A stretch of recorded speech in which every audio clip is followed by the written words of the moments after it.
दिन बीता, रात्रि बीती, प्रातः काल की वेला में धनुष यज्ञ के कार्यक्रम में बड़े बड़े राजा महाराजा सब प्रातः काल की वेला में उपस्थित हो गए। यज्ञशाला में धनुष को एक स्थान पर रखा गया। बड़े बड़े राजाओं को बैठने के लिए बढ़िया दिव्य स्थान दिया गया और उन राजाओं के स्थान में जो सबसे अद्भुत एक आसन लगा, वो आसन महाराज विश्वामित्र जी और साथ साथ राम लक्ष्मण का लगा। सतानंद जी यानी जो जनक जी की गुरुदेव भगवान थे, जनक जी ने प्रार्थना की आप जाइए, जाकर के विश्वामित्र जी को ला करके राम लक्ष्मण के साथ आसन पर आसीन कराइए।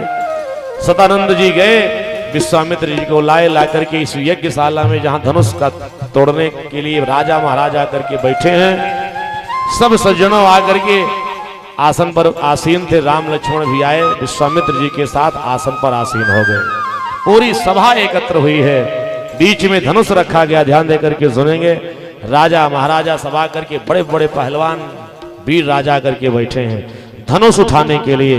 असंग कहते उसी धनुष यज्ञ की यज्ञशाला में जहां पर राजा महाराजा करके बैठे थे, सीता जी का भी आगमन सखियों के साथ होता है।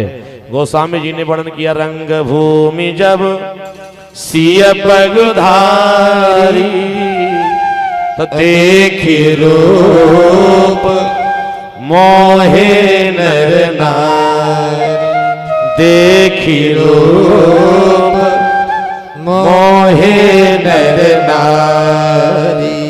रूप देख करके सज्जनों जितने भी नर नारी थे सब मोहित हो गए। अब प्रश्न ये उठता है, जरा आप विचार कीजिए, हमारे धर्म शास्त्रों में इसी रामचरितमानस में चौपाई लिखी गई है कि मोहन नारी नारी के रूपा अपन गारिया चरित ये चौपाई करते हुआ कि नारी नारी के रूप को देख करके कभी मोहित नहीं होती। नारी के रूप को देख करके पुरुष मोहित होते हैं और पुरुष के रूप को देख करके नारियां मोहित हो जाती हैं, लेकिन नारी के रूप को देख करके कभी धरती पर मोहित नहीं होती। तो जो सीता जी यज्ञशाला में पधारी, धनुष यज्ञ जहां होने जा रहा है, जहां धनुष उठाने के लिए बड़े बड़े पहलवान बैठे हैं, तो यहाँ ये चौपाई लिखी गई कि रंग भूमि जब सिय पगुधारी तो देखी रूप मोहे नर नारी। अब सीता जी के रूप को देख करके नर यानी पुरुष भी मोहित हो गए, सारी नारियां भी मोहित हो गईं। क्या ऐसा कारण है कि सीता जी के रूप को देख करके नारियां मोहित हो गई? सच ये है कि नारी नारी के रूप को देख करके मोहित नहीं होती, सामने वाली नारी चाहे जितनी सुंदर क्यों ना हो। बोले भक्तवत्सल भगवान की जय। तो इसका भाव देते हुए संतों ने कहा कि सीता जी को जो लोग नारी समझ रहे हैं वो बहुत बड़ी गलती कर रहे हैं। सीता जी साक्षात लक्ष्मी हैं और राम जी भगवान विष्णु के अवतार भगवान विष्णु। तो सीता जी नारी नहीं है, सीता जी लक्ष्मी है। तो नारी का रूप देख करके नारी नहीं मोहित होगी, लेकिन जब साक्षात लक्ष्मी धरा पर उतर आवेंगी तो नारियां मोहित हो जाएं, इसमें ज्यादा आश्चर्य की बात नहीं है। बोले भक्तवत्सल भगवान की जय हो। एक भाव ये हुआ और दूसरा भाव क्या हुआ? सच ये है कि उस सभा में नारी भी बैठे थे और नर यानी पुरुष भी बैठे थे। तो ये जो चौपाई कही जा रही है ना कि रंग भूमि जब सिय पगुधारे, सीता जी पधारे, और जो पगुधारी है ना, पगुधारी कोई और नहीं, पगुधारी नाम भगवान श्री राम का है। बोले भक्तवत्सल भगवान की एक चौपाई करते भी होता है, पगुधारी माने भगवान राम। क्यों? क्योंकि भगवान राम का नाम पगुधारी कब बना जानते हो? जिस समय भृगु जी ने भगवान की परीक्षा लेने के लिए कि दुनिया का सबसे बड़ा देवता है कौन, तो सबसे पहले पहुंच गए ब्रह्मा जी के पास। अब भृगु जी महाराज पहुंचे, भृगु जी ब्रह्मा जी के ब्रह्मलोक जाके कहा, ब्रह्मा जी आप कुशल मंगल ठीक हैं? अब पीठ थपथपाए तो ब्रह्मा जी को लगा कहाँ ये ऋषि मुनि महात्मा, कहाँ सारे संसार का सृजन करने वाला मैं ब्रह्मा, दुनिया को बनाने वाला रचने वाला मैं, ये आ करके न प्रणाम कर रहे हैं न हाथ जोड़ के सामने खड़े हुए हैं, मित्रवत व्यवहार करके हमारी पीठ थपथपा रहे हैं। ब्रह्मा जी को बुरा लग गया, भृगु जी को देख करके क्रोध आ गया और जब ब्रह्मा जी को क्रोध आया, भृगु जी ने कहा ब्रह्मा जी आपकी परीक्षा हो गई।